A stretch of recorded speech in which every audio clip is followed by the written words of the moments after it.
Okay, ladies and gentlemen, we're going to get things started here. How is everyone? Woo! All right. So I'm Kristen Cassell. I am the president of the Geisel Alumni Council. Also a graduate of 1994, here for my 30th reunion. Thank you all for coming. It's wonderful to see so many of you here. And I know we also have some people online, virtually. So thank you for coming to celebrate the accomplishments and tremendous service of all of our awards recipients. And before we kick things off, I would like to thank the Alumni Recognition Committee, who have selected 8 outstanding Alumni Awards recipients. I've gone through their bios, and I have to say, they left me both humbled, like, what have I been doing for the past 30 years? And proud to be a part of the same institution that inspired them. They have not only brought esteem to Geisel, but they are making the world a healthier place, each in their own way. And in a few moments, we're going to get to hear about all of their amazing accomplishments. But first, it's my pleasure to introduce the chair of the Alumni Recognition Committee, Sarah Johansson. Sarah is a Geisel alumna, class of 1990, a Dartmouth Hitchcock alumna, a Geisel faculty member, and assistant professor of emergency medicine at Dartmouth Health.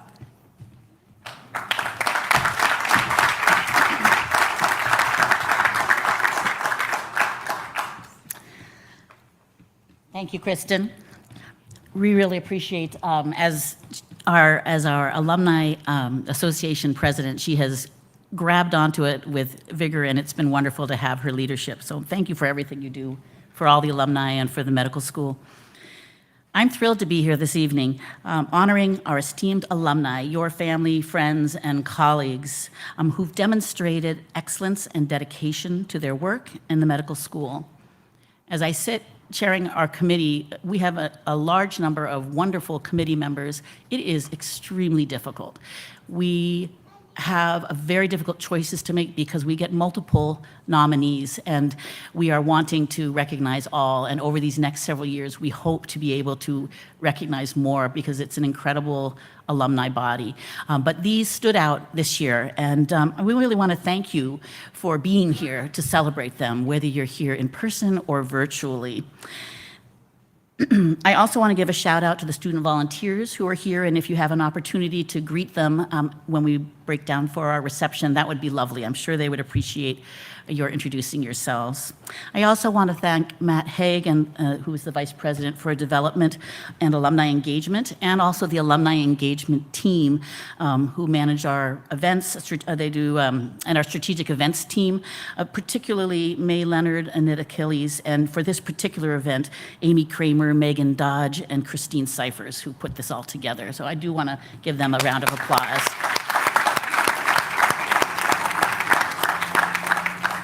So before we present the first award tonight, just a little bit of housekeeping.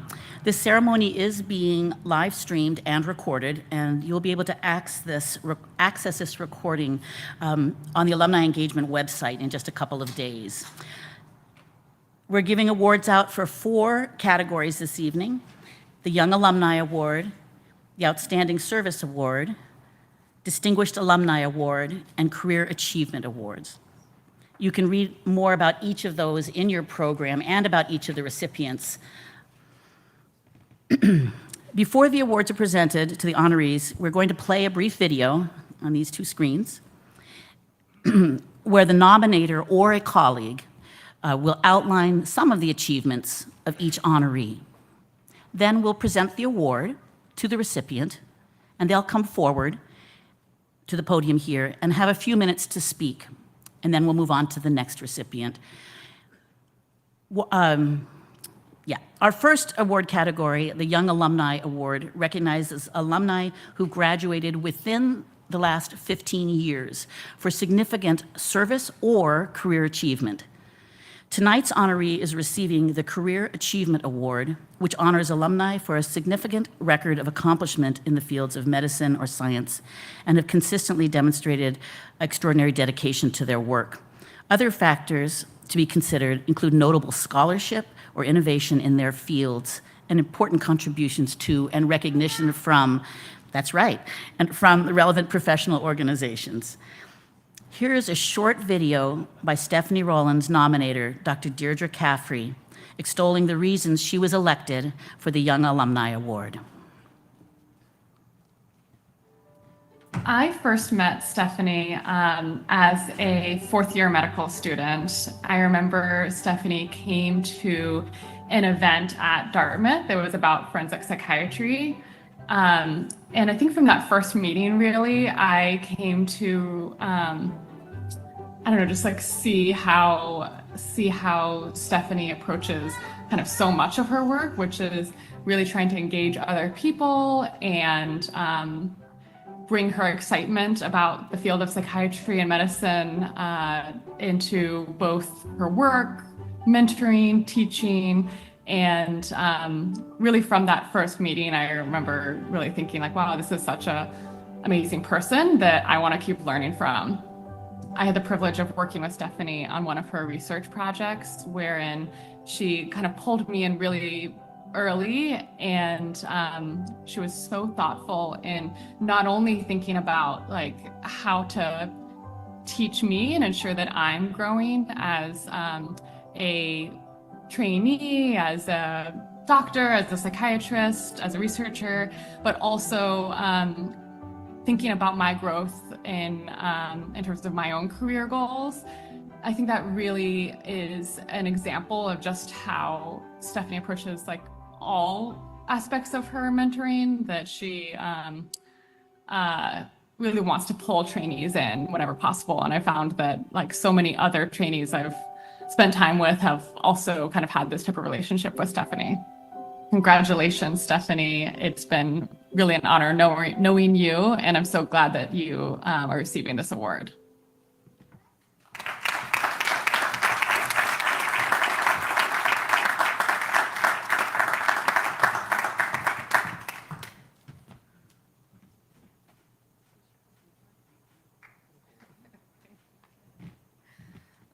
Thank you so much. That was, thank you to Deirdre and the other residents who nominated me. It's walking up, coming here tonight, we passed the white coat ceremony, and I just remember how scared I felt that day. You know, becoming a doctor, it just felt like such a responsibility. Sorry, I'm just feeling emotional. And it's just really wonderful to be here right now with my family who has always supported me. My husband, Ozzy, my daughter, Marvell, who's enjoying some chips right now. And I'm just really grateful for how much Dartmouth has supported me in my journey to become a physician and to become a researcher and in the career that I have now as a forensic psychiatrist. So thank you very much.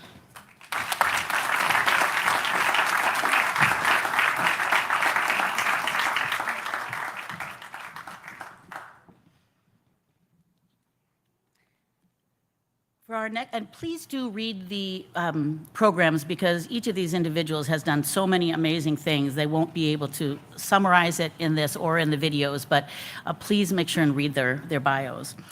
Doesn't have to be at this moment. For our next award, it's my pleasure to introduce the Dean of Geisel School of Medicine, Dwayne Compton.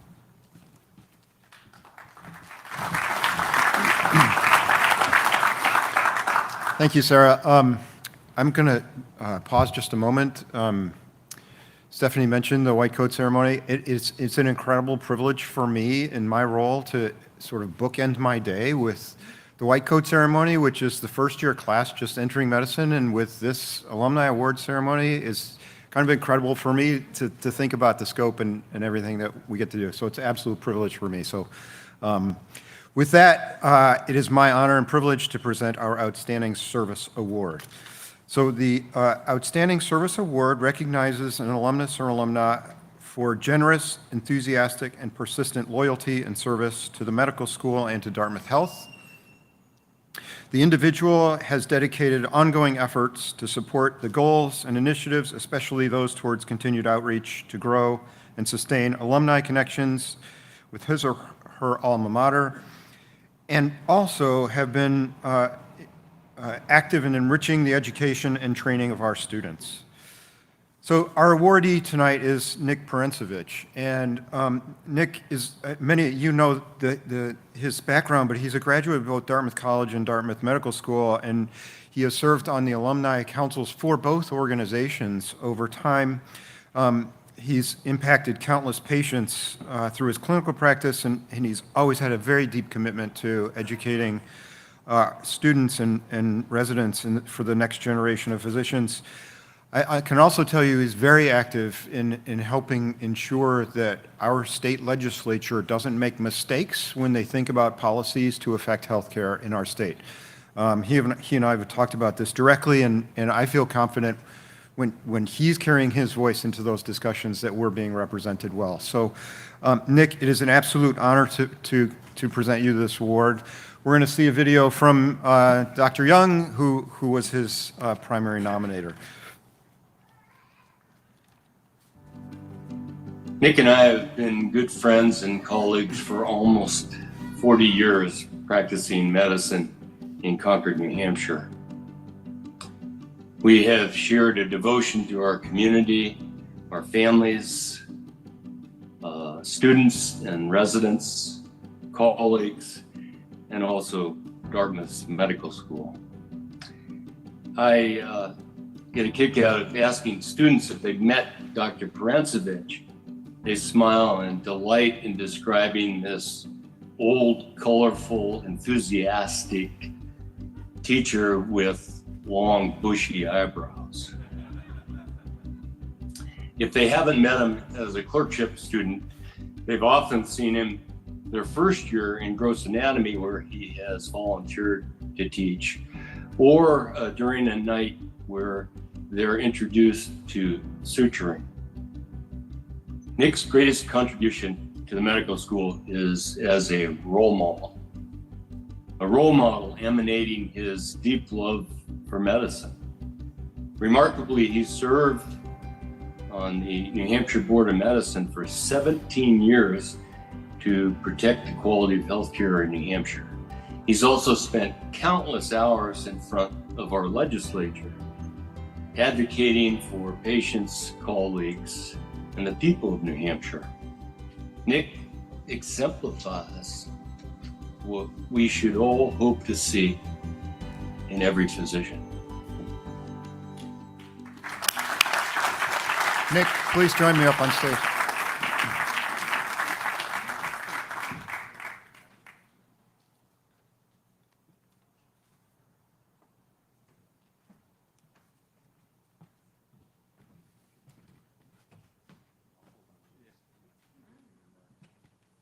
I was just told to do a few remarks. I'm going to throw my remarks away. Thank you very much. I'm very honored.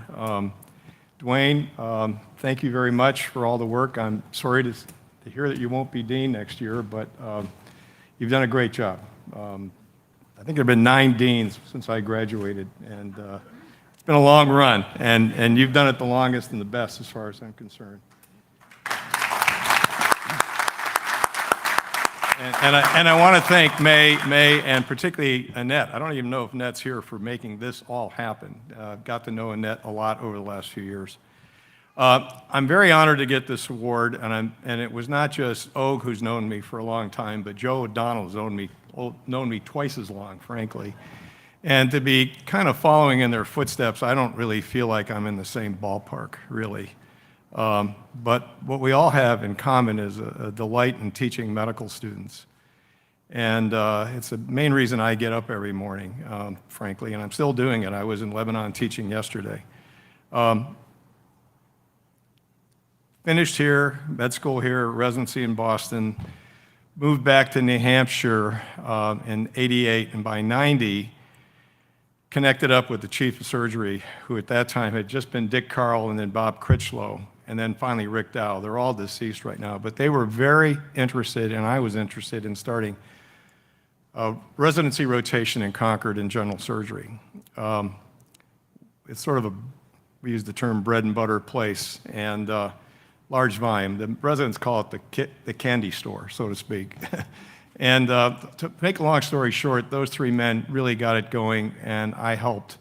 I've kind of been their helper. And subsequently, Rich Freeman helped us bring medical students, and that was followed by Sandra Wong, who has brought staff around her that's made the not only medical residents, but medical students work in Concord. So I want to thank all of them for our mission. And our mission basically has been to create, develop safe, competent surgeons. And they need to be skilled, they need to be knowledgeable, they need to be capable and caring. And experience comes around once you've made enough mistakes and remember your mistakes and have a mentor guiding you, and then experience counts. And confidence is a tough one. I think confidence is a real problem for surgeons unless it's mentored, and if it's mentored confidence. So that was our goal. It was to create people who are good human beings and careful, safe surgeons. And I'd like to believe that that is still existing. Dr. Wong, who's just left to become the dean at Emory, created a little bit before and after people who've helped me do the medical student teaching. That's all I do right now. I haven't operated on anybody in 10 years. And those staff people are a doc in Concord named Missy Hoyt, who went to med school here and residency here. And also up here in Lebanon, Carrie Rosenkrantz, who runs the residency, as well as Meredith Sorensen, who runs the medical stuff. Have you noticed that they're all women? And these are my support people. I'm there supporting them, so to speak. And this is no coincidence. The majority of medical students at Dartmouth and elsewhere are women now. And in the last 5 or 6 years in the match, we've had an increasing number of Dartmouth medical students going into surgery, and the majority of them are women. This is a great thing. This is a great thing. And I feel happy to be part of that. Speaking about women to be supportive, I have to comment tonight. There's a woman here who's been supporting me over 50 years, my wife Ruth, and it's her birthday today. This is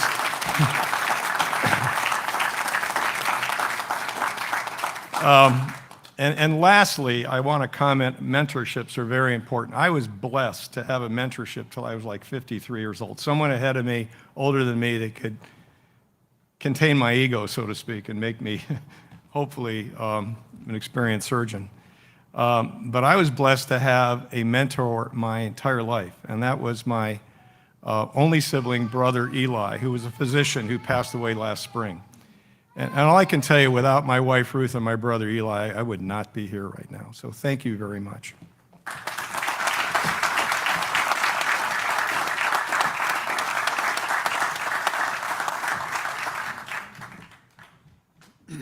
Congratulations, Nick, and just a congratulations from me to each of the awardees tonight. Well deserved. So I will invite Sarah back to the podium to continue.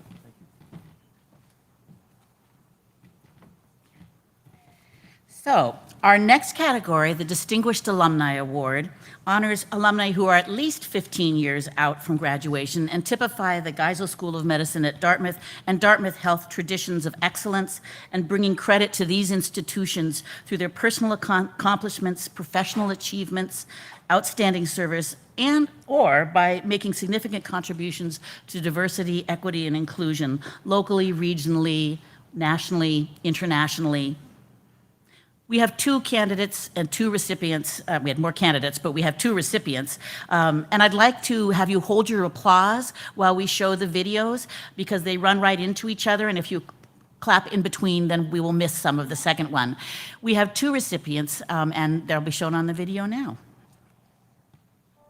My name is John Hood, and I'm Dartmouth Medical School class of 1992, and I am honored to nominate Brent Forrester, my good friend, for Distinguished Alumni Award.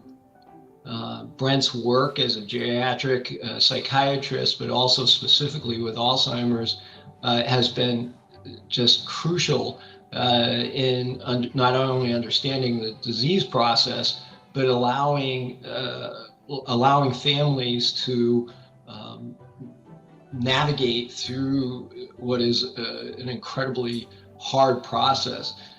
His contributions have led to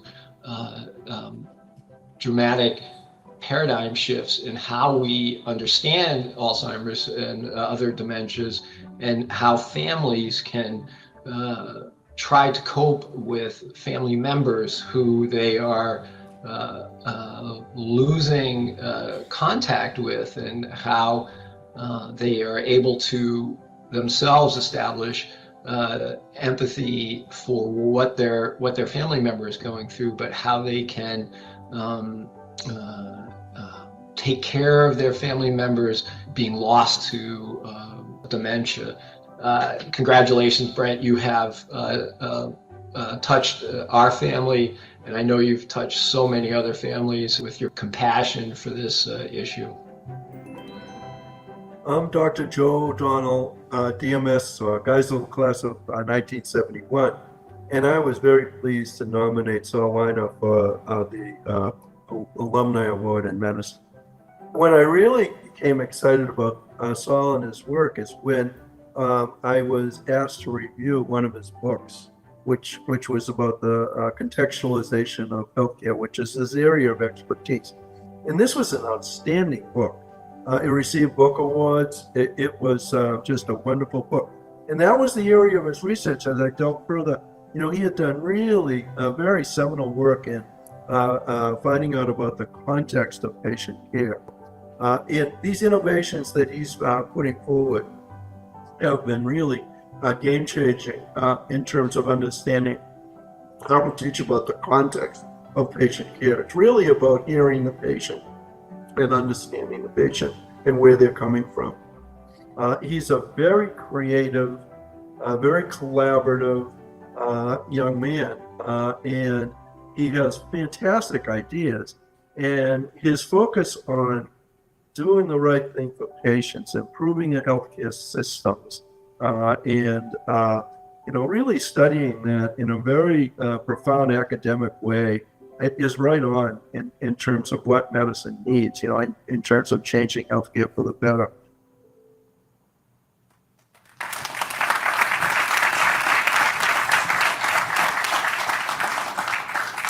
So Dr. Brent P. Forrester, Dartmouth 88, Med 92, Fellowship 97, was unable to be here to receive the award, but we do send our congratulations out to him as he's watching on Zoom. So.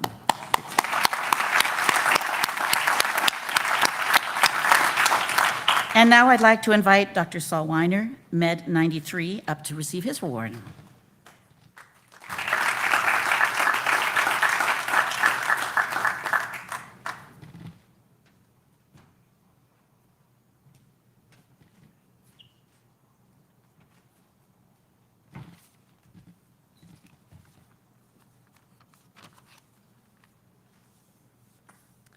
Well, it's especially meaningful to me that Dr. O'Donnell nominated me for this award because he also advocated for me in a very different way 35 years ago when he wrote a letter to the National Board of Medical Examiners requesting that I be granted extra time on the NBME board exam. I don't know if you remember that. You see, I have a learning disability, and I don't think I would have passed that exam without the extra time. Fortunately, the Americans for Disabilities Act had just been signed into law, and I had documentation of my dyslexia going all the way back to 1973. So thank you for that also, Joe. Now, I share this with you to say that we all have our own paths to success, but we don't get there on our own. In fact, Dartmouth took a chance on me. They saw something in me when others didn't. I'm talking about the medical school. The problem was that my MCAT scores were terrible. I had taken the exam in college without accommodations and simply couldn't get enough time to finish each section in order to score well. I applied to 26 medical schools, and I was admitted to just 2 of them. Even more remarkable than that is that Dartmouth selected me as one of 2 presidential scholars who they heavily recruited to my class. So imagine what an imposter I felt like when I was invited to stay in the Hanover Inn and to have lunch with the president of Dartmouth, James O. Friedman, when I'd been rejected by 24 medical schools. Those schools that rejected me were not entirely wrong to be concerned. I really did struggle, and I clung on for dear life to make it through that first year here. One of my fondest memories is that of Dr. John Rodabau, a beloved professor of family medicine who, before coming to Dartmouth, had worked with the United Farm Workers Union and Cesar Chavez. Dr. Radabau would come and sit in the front row of Kellogg Auditorium, and he would literally heckle our biochemistry professor with questions like, how is the pentose phosphate pathway going to make these students better doctors? And I was like, yeah, man, you tell him. So it was so validating to see one of our faculty speak up on our behalf. His example inspired me to advocate years later for a more rational curriculum when I became a medical education dean where I now work. And as they say, you pay it forward. So thank you, Dr. Radabau of blessed memory. There are so many people who helped me along the way, and for that I'm lucky. I was privileged to have parents who advocated for me. As a pediatrician at a public hospital now, I see so many children who don't have the advantages that I had. They are far less likely to achieve their potential. The person I am most indebted to by far was a family physician and psychiatrist named Simon Oster, who was my godfather. Simon lived in Washington, D.C., and taught at the Uniformed Services University of the Health Sciences. He exemplified everything a caring doctor and medical educator should be. This was a man whose door was always open to anyone who needed to talk. And Simon didn't just listen, he challenged people to grow. And actually, last night I was talking to Joe, and apparently Simon had quite an influence on the curriculum here. A few months into my first year of medical school here at Dartmouth, when I was really struggling emotionally, I called Simon in distress, and he said to me gently, why don't we start talking regularly? And we did. We talked every Saturday morning for 30 years until he died in 2020. And finally, I acknowledge the love of my life, Suzanne. Suzanne is a rabbi, and we met when I was a second-year resident. This was at a dance class that she had organized for Jewish students. I was a terrible dancer, and in fact, I was literally stepping on other people's toes. And when the instructor would call step left, I would step right. So there's another one for dyslexia. And so I ended up standing on the sidelines and talking with Suzanne, and the rest is history. So what I've learned on this journey is the importance of looking out for each other. I know that my being here is only possible because of the love and support of those who cared. Thank you for this honor.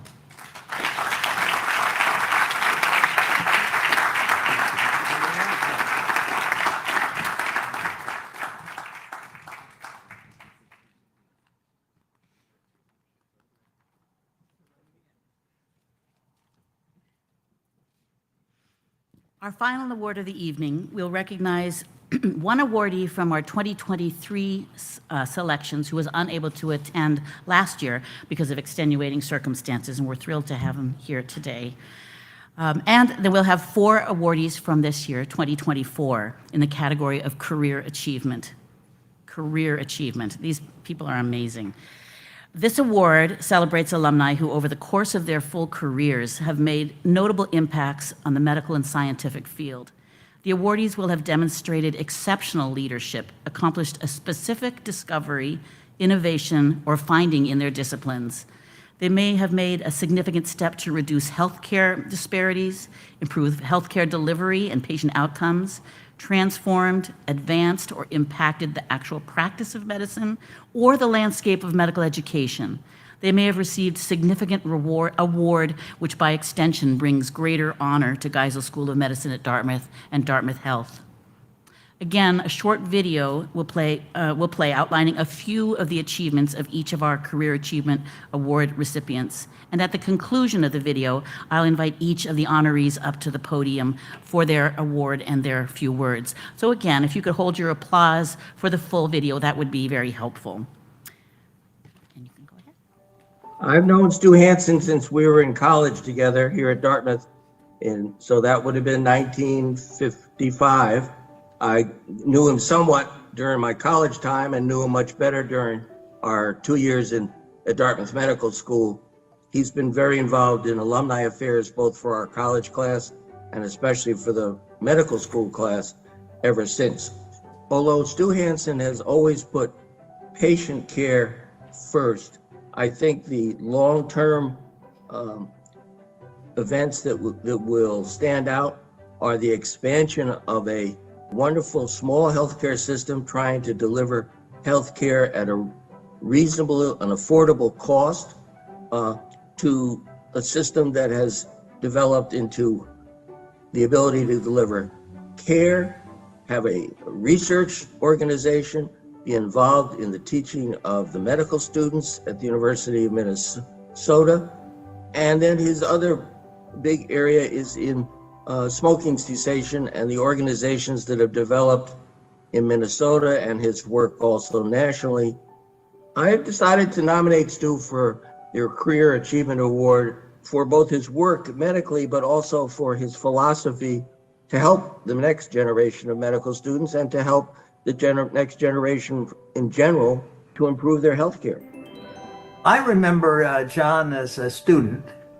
He was a standout student, a very serious student in his class, and I could spot this fellow as a guy who was going to go far and had no idea exactly where he would go or how things would turn up, but I was sure that sooner or later that I would be seeing him in print in various places. And as I reviewed his career and he sent me a CV, it was apparent that he was a very productive guy and had established a great name for himself in a field that has a lot of talented people in, but certainly John is a standout in that field of epidemiology. I think the most important thing I could say about John is that when you look at when you look for a person who has been productive over an entire lifespan, or almost an entire lifespan, who has consistently published important studies, that is a true measure of what an academic person should be, and John certainly fulfills that role. I'm O. Ross McIntyre, class of 1955, and I'm pleased and honored to nominate John Mulvihill for a Career Achievement Award from Dartmouth Medical School. John, keep it up. You're doing great. I'm Ford Von Rijn, medical school class of 1969, and I'm honored to nominate Dr. Judith Currier for the Career Achievement Award. Judy's contributions in clinical AIDS research have spanned a variety of topics. She's best known for her work on cardiovascular complications of HIV, also on maternal and infant infection with HIV.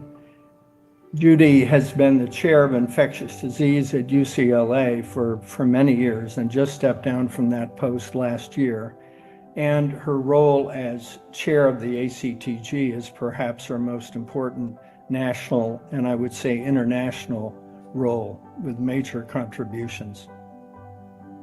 Judy has over 280 peer-reviewed publications, but if you look back at them, number 3 is the publication when she was a then Dartmouth medical student and published a paper on monoclonal antibodies with Mike Fanger and colleagues, one of her earliest papers and probably a sign of where she was headed. One of the things that we all know about Judy is that despite her expertise and her standing in the research community, she's very approachable, always willing to help. She's been part of our conferences here in the past, and we're all proud to have her a graduate of Geisel and to honor her with this award. I'm very, very honored and proud and humbled to have been able to nominate Dr. John Lawrence, a lifelong friend and colleague of 51 years, for this Career Achievement Award. He's had a very illustrious clinical career, mentoring and teaching career, leadership career. He not only served as a pediatric surgeon in multiple very dangerous places around the world for Doctors Without Borders, but then he agreed to what I think is a challenging task for anyone, to be the vice president and then president for 2 successive terms of Doctors Without Borders for the USA part of the International MSF. So he's received multiple awards, academic awards. Most recently, he is the endowed chair for pediatric surgery at Texas Tech Medical Center in El Paso, Texas, where he lives now, along with his wife, Leola. And on a personal note, and he would understand best, as with Charlie Carr and Tim Schaefer, all 4 of us in South Africa together, working as medical students in 1979, but simply the word Sangoma, which amongst the 4 of us is a term of admiration and endearment for physicians working in South Africa. So congratulations, John, and thank you for everything that you've done for me and for the many people in this country and in many countries around the world. Thank you for who you are and what you've offered to patients and to all of us. Congratulations. I was delighted to be able to nominate Nicholas Hill for the Career Achievement Award. He has been head of our pulmonary division and critical care division at Tufts Medical Center for many years and has made huge contributions in the field of non-invasive respiratory support and the diagnosis and treatment of pulmonary hypertension. And I thought he would be a most deserving candidate. He has taken excellent care of many, many patients, including my own wife who has pulmonary disease. He has trained over 50 postdoctoral pulmonary fellows in pulmonary medicine. He has been a real leader in the field, has been the president of the American College of Chest Physicians and has been heavily involved in the Pulmonary Hypertension Society. He won a Distinguished Professor Award from Tufts University. He won the Eli Lilly Distinguished Scholar Award in Critical Care from the Chest Foundation. He won an award for excellence in pulmonary hypertension care from the Pulmonary Hypertension Association. He's really been an outstanding professor and teacher and doctor, and I think very deserving of this award, and I congratulate him.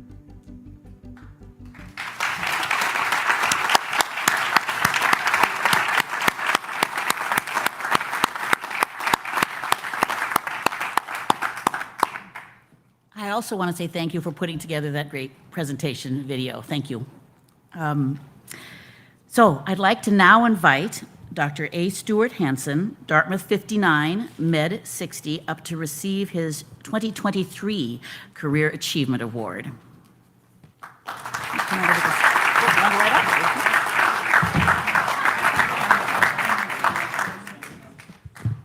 Well, it's a great privilege to be here, and I want to thank Barry Smith for making this nomination and pursuing this nomination over the years.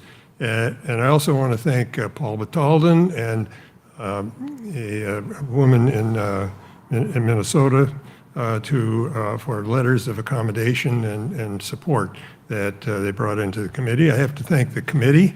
The committee has done a lot for people that have made great contributions, and I'm just very honored to be part of this. I want to thank my family. My son Peter is here. My daughter is back in Twin Cities, and I want to particularly thank my wife of 61 years who died this morning, and we are thinking a lot about her right now. In January of 1958, I got a letter from then what was called the Dartmouth Medical School. I was a junior in college, and the letter says, "You've been accepted if you put down $100 within the next 10 days." And so I borrowed money probably from my friends to put the dollars out there, but they admitted me to this great profession, and I'm just very honored to have been in this profession for those years.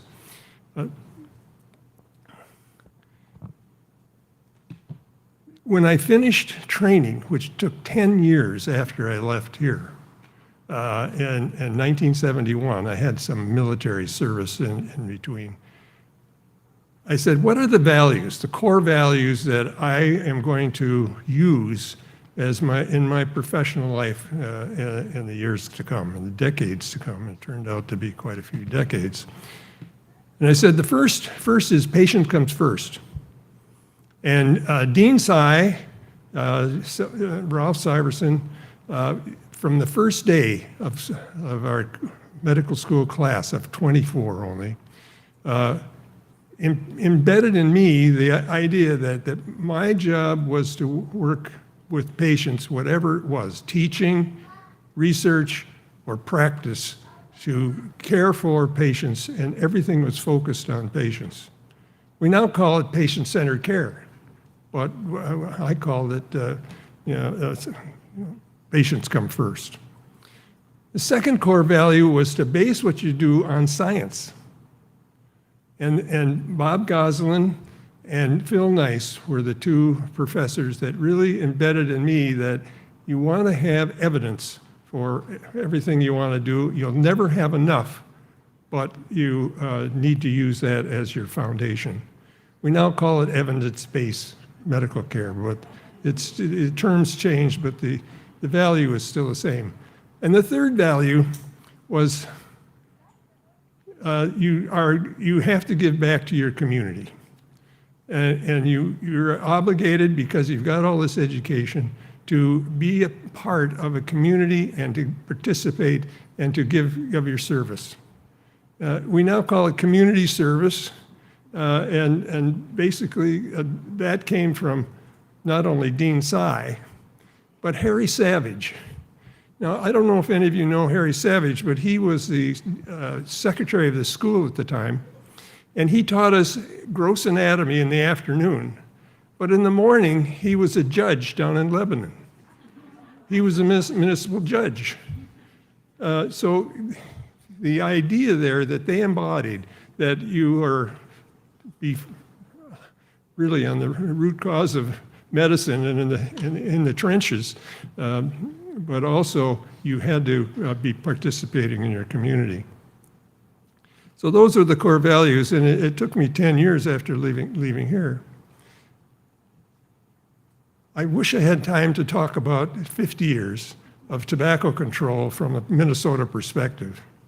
So in 1975, we had a Clean Indoor Air Act. The Clean Indoor Air Act had to be implemented, and I was the medical director of a clinic that had 10 offices and 100 doctors.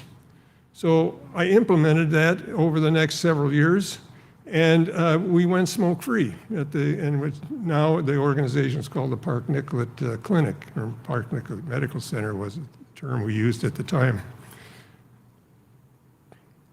What I learned doing that, we took the Minnesota Medical Association, passed a resolution to work for a smoke-free society by the year 2000. Now, this was 1983, so we thought we had 17 years for a smoke-free society.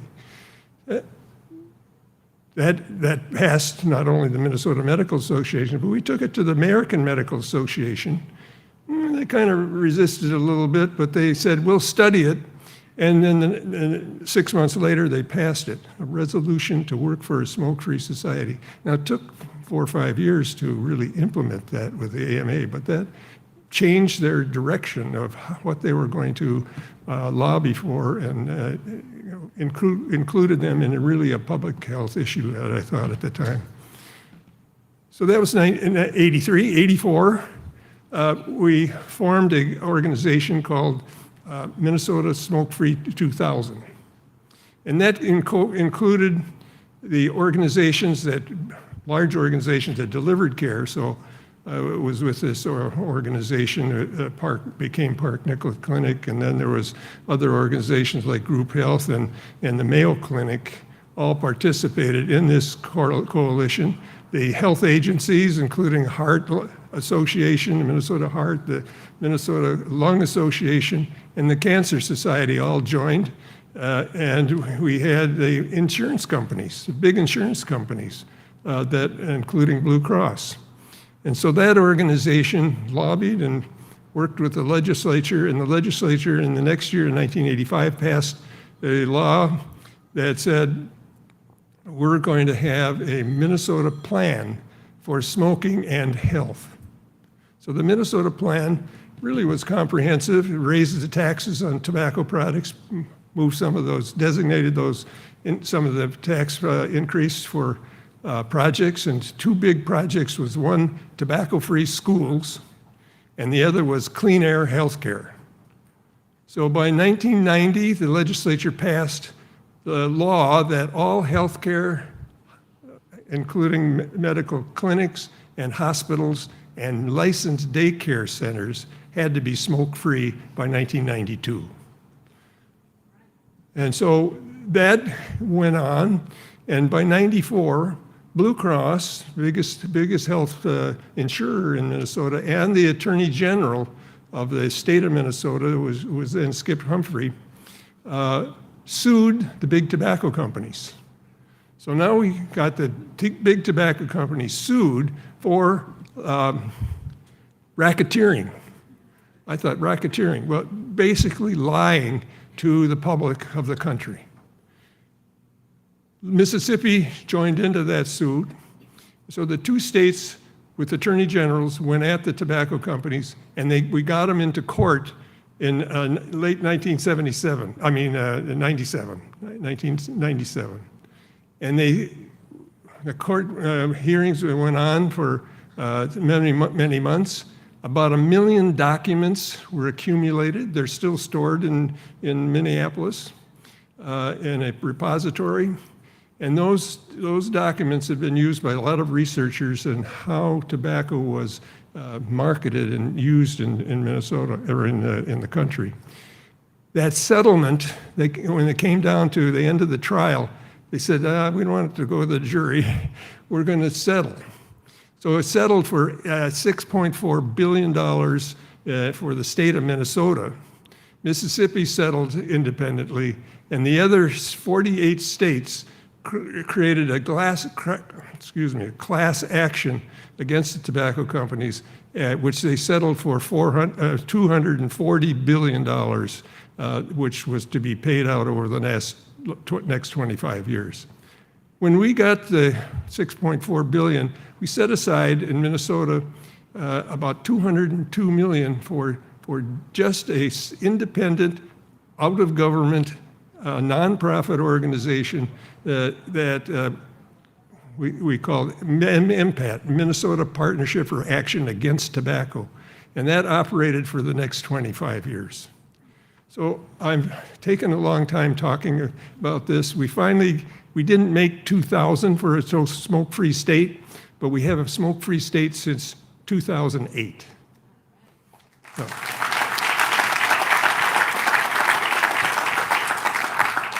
I'd like to tell you about the Stop the Violence campaign that we had in the Minnesota Medical Association, how we wanted to get the healthcare industry more not only aware, but recognizing violence in their prospectively. So we carried that out. I don't have time to go through all those details. I'd like to also tell you about the Behavior at Work Collaborative, where we are looking at the culture in the workplace culture and trying to change and improve the workplace culture so that people aren't being harassed or using harassment and fear, intimidation and harassment for managing the businesses of their organization. But I'm going to close with a brief story. I got a tick bite last summer, and the tick bite got nice and red, and then it got a white spot right in the middle of the red. So I said, I better go to the urgent care and maybe get some antibiotic for doxycycline. I'd given this to a lot of people in the past. We have ticks out there in Minnesota and Wisconsin. And I go into the exam room, and the first thing I see is a big poster, and it says, "Be kind to everyone you meet." Workplace culture is, being supported. And then the nurse came in, and he did my blood pressure and pulse and temperature, and then he asked, "Do I smoke?"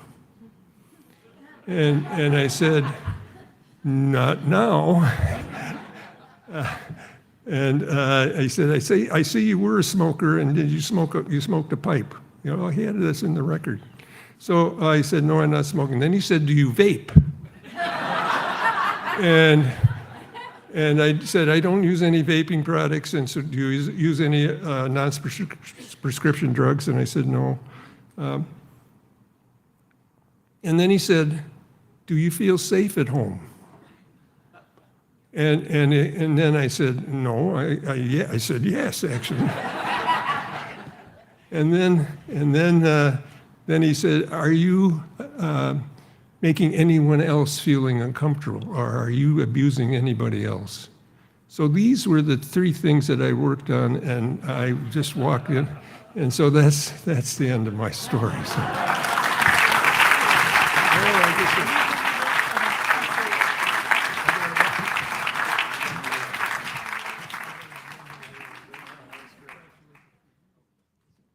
Now I'd like to invite Dr. John Mulvihill, Med 67, to the stage.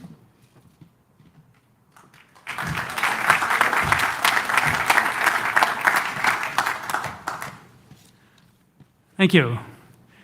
2 sentiments, 2 concepts, and 3 names. I feel overwhelming gratitude to Ross McIntyre and to the Recognition Committee for this award. Ross's praises are often sung here, I'm sure, but may I add, he was my early hero as a medical student because he epitomized what I've come to treasure about my medical school: the successful merger of clinical medicine and basic bioscience. The metaphor then, 1965 to 67, was the Vail building over here, half of what it is now, but a simple structure on the outside, but on the inside, a merger of spaces, about 1/4 for education and 3/4 for research. What a wonderful metaphor, and a great library. With experimental animals, mice, armadillos, llamas wandering the corridors of that building.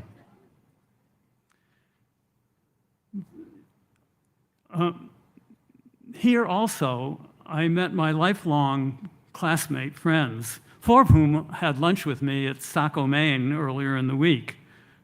And I met a lifelong mentor, Kurt Panershka, who had become pathology chair here at the tender age of 36 years.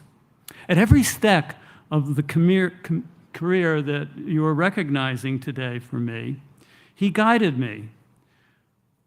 1, to complete medical school, not at Harvard, but at University of Washington, Seattle, a heretical concept at that time. To serve my military duty time at the National Cancer Institute for a mentor there that he had chosen for me from his NIH connections.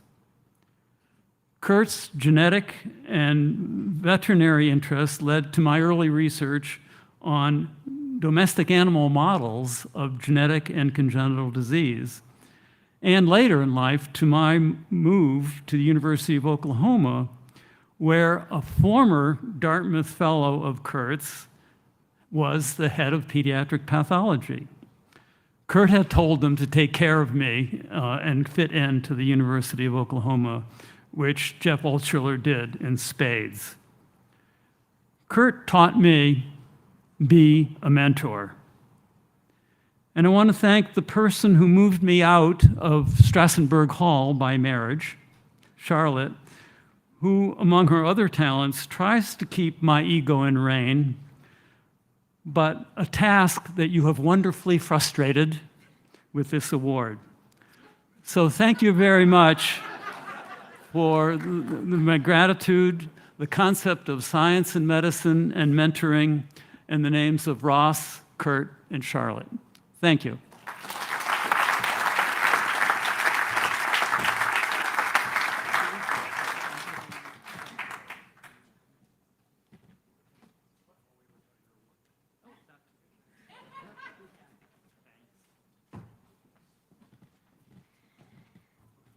All right, now I would like to invite Dr. Judith Courier, Med 85, to receive her award.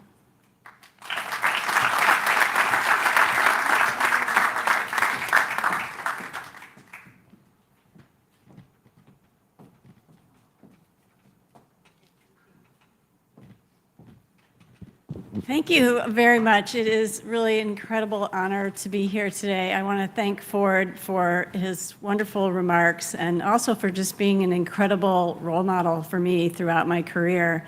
I remember learning about von Rein's criteria for endocarditis and learning that guy went to Dartmouth.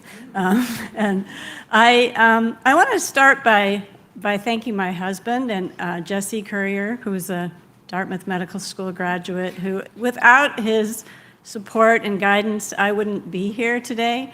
Like Saul, I was not a top of the list recruit for medical school, let's just say, and Dartmouth took a really big chance on me.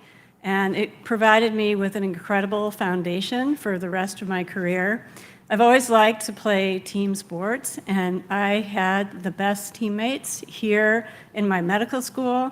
We had so much fun, and I think there was a lot of pent-up creativity that didn't get released in the classroom, and we found other places for that to come out.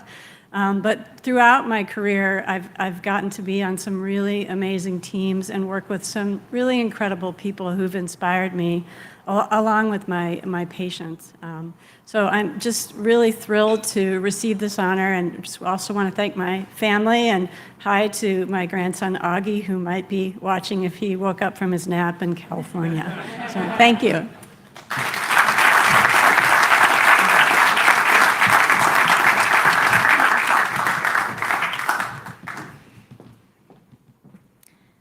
Now I'd like to invite Dr. John P. Lawrence, Dartmouth 76, Med 80, to receive his award.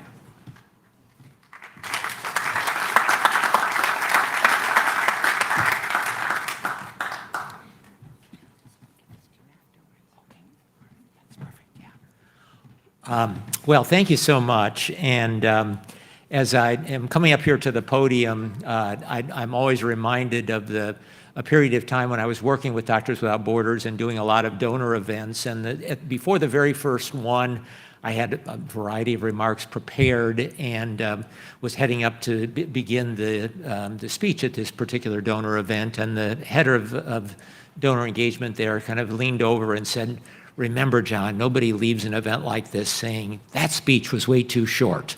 And so I am going to very much keep that in mind. Second, it's really a privilege to be up here, and I would share congratulations to the rest of the awardees. And probably would, it's accurate to mention parenthetically that many of them have probably written more papers than I've ever read in my career. And to some degree, I wonder, is there a mistake? Did the nominating committee perhaps not look adequately at my CV? I would like to express thanks too, as many others have done, but in particular, I'd like to thank my wife, Leola. I'd like to thank my son, Ian, who is here, my daughters, Amy and Colleen, who I hope are okay down kind of close to the hurricane right now, but I hope the internet connectivity is allowing them to watch. I'd also like to express thanks to everyone who contributed to my education, and there's actually some people in this tent who I haven't seen in many years.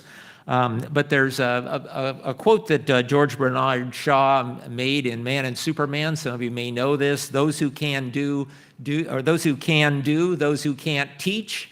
And as somebody who did quite a bit of medical education in my career and really thought of that as the most fulfilling and rejuvenating part of what I did, I do want to turn that back around and show my appreciation for everybody in the Dartmouth community, both in the past that influenced me, but also that are doing that presently. It's so very meaningful. I'd like to thank my peers, several of them who are here in the audience as well, and I had the occasion to get to the white coat ceremony today, and the team spirit of what occurs at Dartmouth Medical School, Geisel Medical School, was very evident in that presentation, and I remember feeling the very same thing, so supported by the group around me, and of course, medicine is a team effort, and that it started on this campus. And I think has very much been a guiding influence beyond that. And finally, I'd also like to thank the members of the nominating committee, but Dan Lucy in particular for his kind and thoughtful words. And it really is a great privilege to be here. And to just kind of finish, the quote was brought up about, and I believe it's attributed to Philo of Alexandria, "Be kinder than is necessary, for everyone is fighting some sort of battle." And I think it's so true today, but I think, words to remember, but words I also must say I heard reinforced at the white coat ceremony that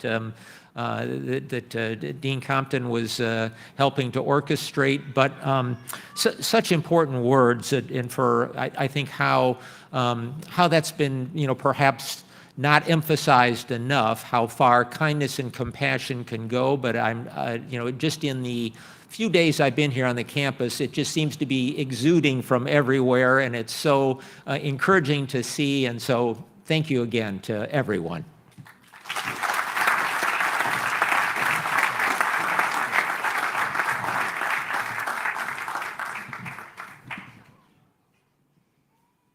Next, I'd like to invite Dr. Nicholas Hill, Med 73, to come up.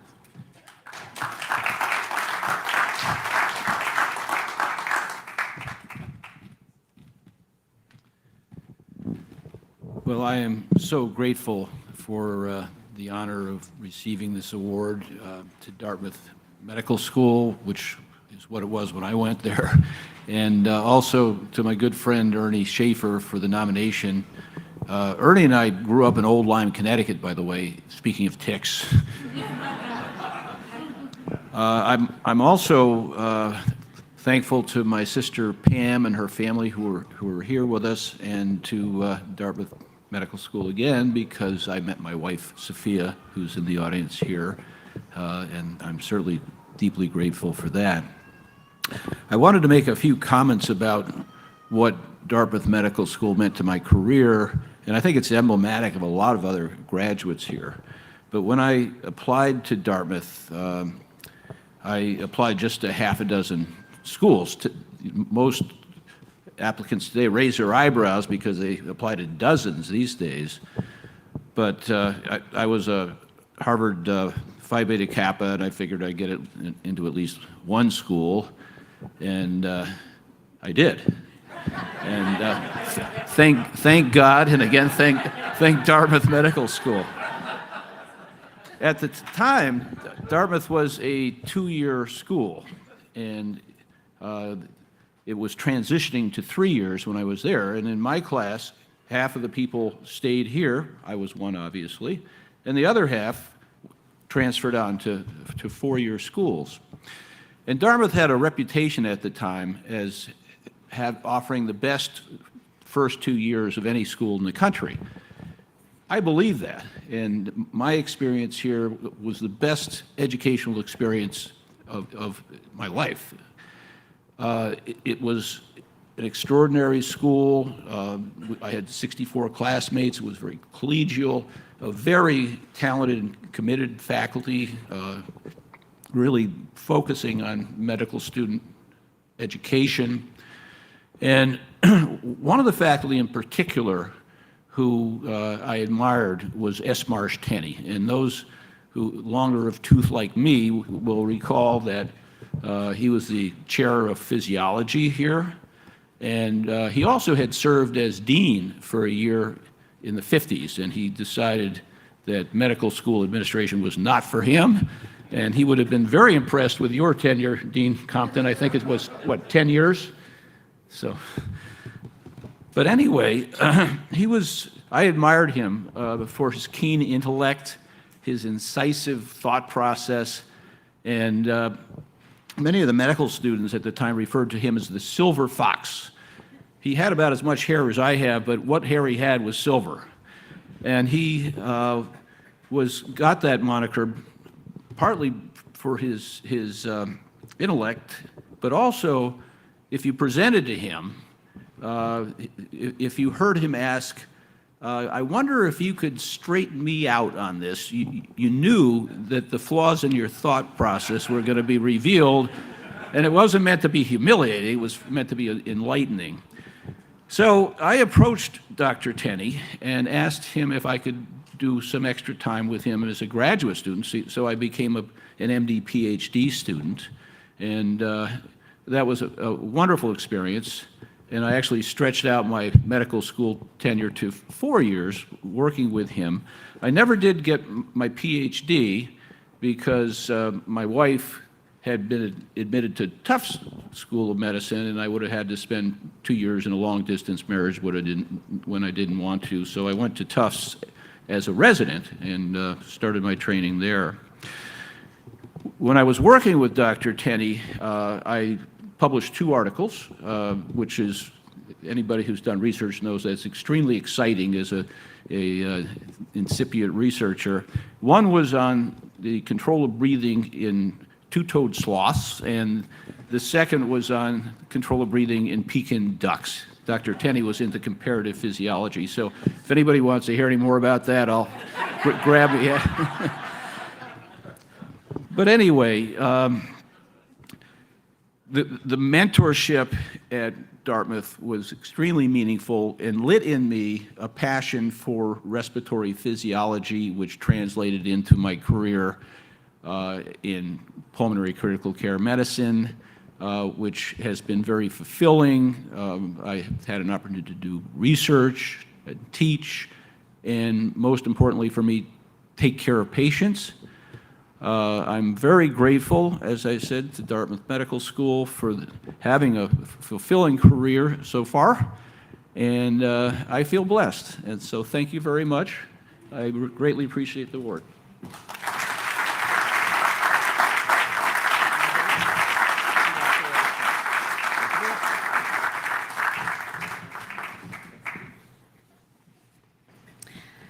So let's give one more round of applause for all of our award recipients.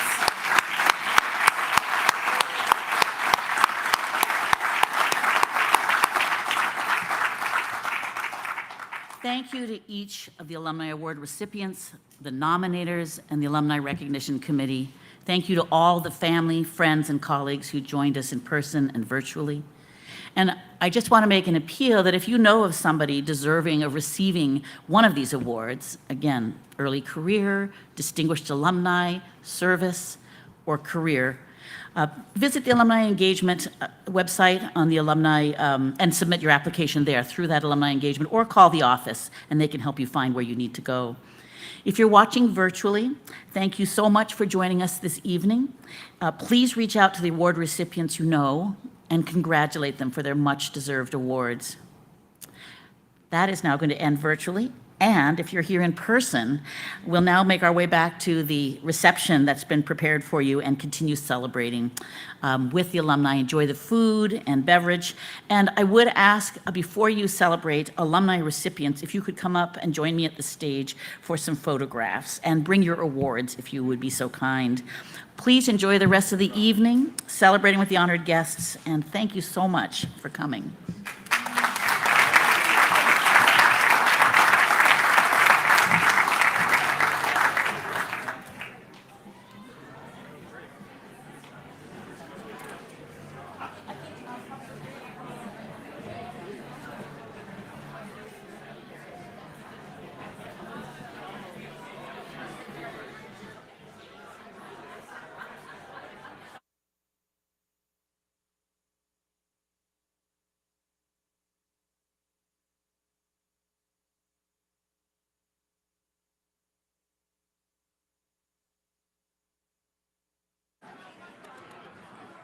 hand it down to some.